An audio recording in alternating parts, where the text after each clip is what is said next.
Episódio 17. Ser espiritual. Palavra dada por Neville Johnson no dia 14 de janeiro de 2019. Bem-vindos novamente ao programa Palavra da Semana. Hoje falaremos sobre o significado de ser uma pessoa espiritual. 1 Coríntios 2,15. Quem é espiritual pode avaliar todas as coisas, mas ele próprio não pode ser avaliado por outros. O que significa ser espiritual? A palavra grega é pneuma, que é sobre o físico, fôlego. Quem é o teu espírito humano? Você tem um espírito. De onde ele vem? Temos que pensar sobre essas coisas. Vemos claramente nas Escrituras que você existia antes desse mundo ter sido criado, mas não falaremos sobre tudo isso. 2 Timóteo 1,9 diz: Deus nos salvou e nos chamou para sermos o seu povo. Não foi por causa do que temos feito, ou seja, nossas obras, mas porque este era o seu plano. Foi feito segundo o propósito de Deus, e por causa da sua graça. Ele nos deu essa graça por meio de Cristo Jesus, antes da criação do mundo. Isso quer dizer que você estava vivo em algum lugar antes desse mundo, esse planeta, esse sistema em que vivemos ter sido criado. Ele te chamou, te salvou. Você tem um chamado específico, não segundo tua mente ou obras, mas de acordo com os propósitos de Deus e sua graça, a qual te foram dados antes do princípio desse mundo. Você já existia antes da criação desse planeta. Onde você estava? 1 Coríntios 2,11. Porque qual dos homens sabe as coisas do homem, senão o espírito do homem que nele está? Assim também ninguém sabe as coisas de Deus, senão o Espírito de Deus. Teu espírito sabe muito além do que você. Ele estava no céu há muito tempo antes de você ter vindo para a terra. Ele sabe muito mais do que tua mente. Eclesiastes 3:21. Quem adverte que o fôlego dos filhos dos homens sobe para cima e que o fôlego dos animais desce para baixo da terra? Quando Deus removeu a humanidade da terra durante o dilúvio, disse a Noé, vejamos Gênesis 6:13, o fim de toda a carne é vindo perante a minha face, porque a terra está cheia de violência, e eis que os desfarei com a terra. Ele não disse ser o fim de todos os espíritos, mas de toda a carne. Ele falou claramente, pois a diferença é que teu espírito é eterno. Ele só pôde dizer ser o fim de toda a carne, corpo físico. Ele enviou como um espírito. Você é essencialmente um espírito. É preciso entender isso. Qual é a sua aparência? De onde veio? Qual é o seu propósito? Você é essencialmente uma pessoa espiritual. A Bíblia fala claramente que quando você morre, o espírito sai do corpo. Ou seja, é o espírito dentro de você que mantém teu corpo vivo. Pense nisso. Se o espírito sair do corpo, você padece. A medida de vida que há em teu espírito determina a medida da mesma em teu corpo físico. E é importante entender isso. Tiago 2:26. Porque, assim como o corpo sem o espírito está morto, assim também a fé sem obras é morta. A evolução das espécies não é completamente não científica, mas é a pior coisa que os cientistas já colocaram sobre a raça humana, e eles sabem que isso não é científico. Se você crer em evolução, então não pode ter um espírito. Teu espírito não evoluiu. Se você tem um espírito humano dentro de si, é impossível crer em evolução, pois ele procede de outro lugar. Ele não evoluiu aqui na Terra. Romanos 8:29. Porque os que dantes conheceu, ele já te conhecia. Também os predestinou para serem conformes à imagem de seu Filho, a fim de que ele seja o primogênito entre muitos irmãos. Aqui lemos que ele já te conhecia e te predestinou com propósito e plano. Efésios 1:5. E nos predestinou para filhos de adoção por Jesus Cristo. Aqui a palavra para filho significa filho maduro, não somente um filho, uma criança. Para si mesmo, segundo o beneplácito de sua vontade. Verso 11. Nele, digo, em quem também fomos feitos herança, havendo sido predestinados, conforme o propósito daquele que faz todas as coisas, segundo o conselho da sua vontade. Ele te enviou predestinado com plano e propósito. As pessoas perguntam quando o espírito entra no corpo de uma pessoa. Durante a concepção, quando o bebê nasce e respira pela primeira vez? João Batista foi batizado no Espírito Santo enquanto estava no ventre de sua mãe. Teu espírito habita no céu e recebe a oportunidade para vir à terra. Isso é impressionante. É um privilégio. No céu há miríades de espíritos, de vários tipos, alguns bem estranhos, mas todos eles são benignos. Quando você ainda era um espírito no céu, recebeu permissão para vir à terra. Por quê? No céu há vários anjos lá e também espíritos. Os espíritos não podem ser chamados de filhos de Deus. A fim de se tornar parte da família, linhagem de Deus, você tem que nascer de novo. Os espíritos que estão no céu não nasceram de novo, são criação dele, mas não pertencem à sua linhagem. Talvez indague sobre as crianças que foram abortadas. Elas têm uma inocência e retornam ao céu como um espírito, mas não como um espírito renascido. Há várias coisas que não entendemos. Enquanto você estava no céu, como espírito, você recebeu a oportunidade para vir à Terra e ter o privilégio de nascer de novo e se tornar parte da família de Deus. É por isso que as Escrituras falam que sois Deus, por causa da família dele. Isso não é nova era. Deus sempre será Deus, ninguém se compara a ele. Ele é a verdadeira cabeça suprema de todas as coisas. Assim também é com Jesus.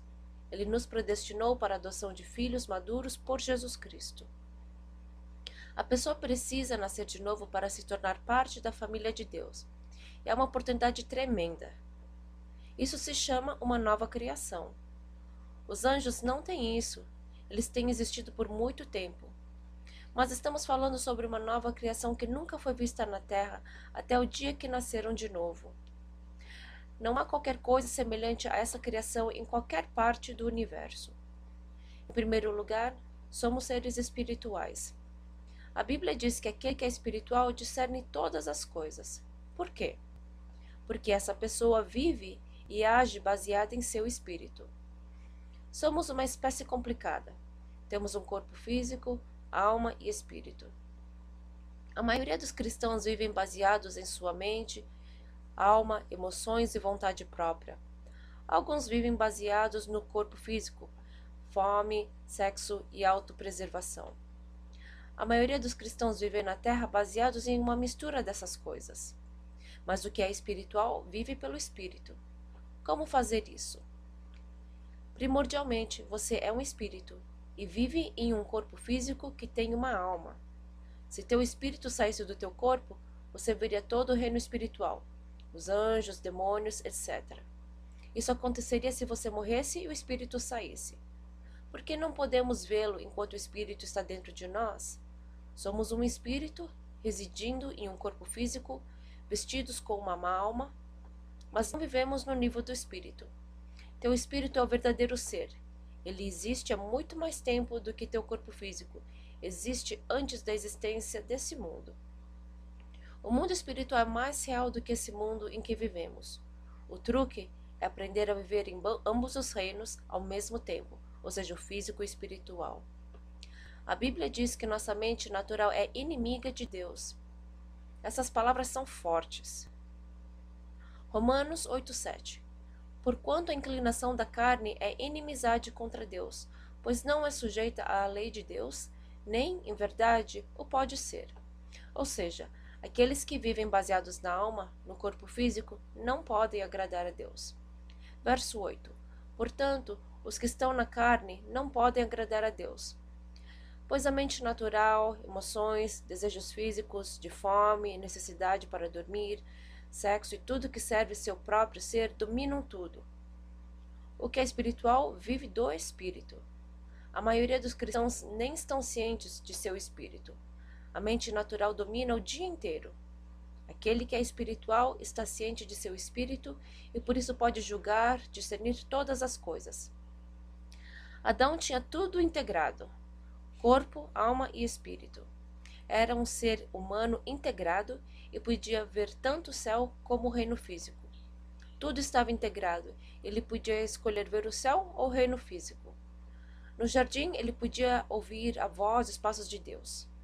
1 Coríntios 6,17. Mas o que se ajunta com o Senhor é um mesmo espírito. Pense nisso.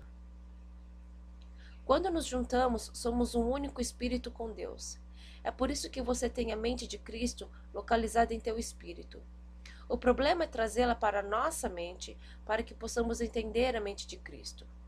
1 Coríntios 2,16. Porque quem conheceu a mente do Senhor para que possa instruí-lo? Mas nós temos a mente de Cristo. Ela não está na nossa cabeça, mas no espírito. Na Bíblia, Paulo disse que os coríntios se moviam em todos os dons do espírito, mas havia um problema. 1 Coríntios 3:1. E eu, irmãos, não vos pude falar como a espirituais, mas como a carnais, como a meninos, ou seja, crianças, em Cristo. Versos 2 e 3. Com leite vos criei, e não com manjar, ou seja, carne, alimento sólido, porque ainda não podíeis, nem tampouco agora podeis, porque ainda sois carnais. Pois, havendo entre vós inveja, contendas e dissensões, não sois porventura carnais, e não andais segundo os homens? Eles deviam andar segundo o Espírito, assim como Deus faz. O pecado de Adão foi independente. Quando Eva pecou, Adão sabia que a penalidade seria a morte. Isso o colocou em uma posição difícil. Ele sabia que Eva era sua única companheira. É claro que ele tinha os animais, o jardim e Deus, mas nesse reino terreno, ela era o único outro ser humano. Ela estava acima dos animais. Ele preferiu morrer ao invés de ficar sem ela. Pare para pensar. Ele não foi enganado. Ele preferiu morrer. Ele viu o que sua esposa havia feito e quando pensou que ficaria só, porque era o único outro ser humano, ele escolheu morrer com ela. Não podemos antecipar a vida. É sempre espontânea. Temos que viver baseados em nosso espírito, onde os planos de Deus para as nossas vidas se encontram. Você veio para esse planeta com esses planos e propósitos embutidos nele. Muitas vezes chamamos algo de revelação, mas na realidade simplesmente nos lembramos de algo. Já sabíamos disso antes de ter vindo para cá. Hebreus 10:5. Pelo que, entrando no mundo, diz: sacrifício e oferta não quiseste, mas corpo me preparaste. Ele nos preparou um corpo. Também houve um corpo preparado para Jesus para que seu espírito pudesse viver no nível humano. Mas ele viveu mais como espírito do que ser humano, pois seu corpo havia sido integrado, estava muito integrado. A árvore da vida ou do conhecimento do bem e do mal? Viver pelo espírito ou pela alma? Tua vida está sendo dirigida pela alma ou pelo espírito? A luz de Deus está no espírito, sabe todas as coisas. Provérbios 20:27. O espírito do homem é a lâmpada do Senhor, ou seja, onde a luz se encontra, entendimento, revelação, percepção, e vasculha cada parte do seu ser, ou seja, do teu espírito. Teu espírito está cheio de luz. Você é um ser de luz. Quando você nasceu de novo, o DNA de Deus foi implantado no teu espírito, não na mente, e o mudou para sempre, pois se ajuntou à família de Deus. A semente de Deus foi implantada em teu espírito somente quando você nasceu de novo. 1 Pedro 1:23 diz: sendo de novo gerados, não de semente corruptível, mas da incorruptível, pela palavra de Deus, viva e que permanece para sempre. No grego, a palavra semente é spara, que significa esperma, a qual tem o DNA de Deus. 1 João 3:9. Qualquer que é nascido de Deus não vive na prática do pecado, porque a sua semente, DNA de Deus, permanece nele, e não pode viver pecando, porque é nascido de Deus.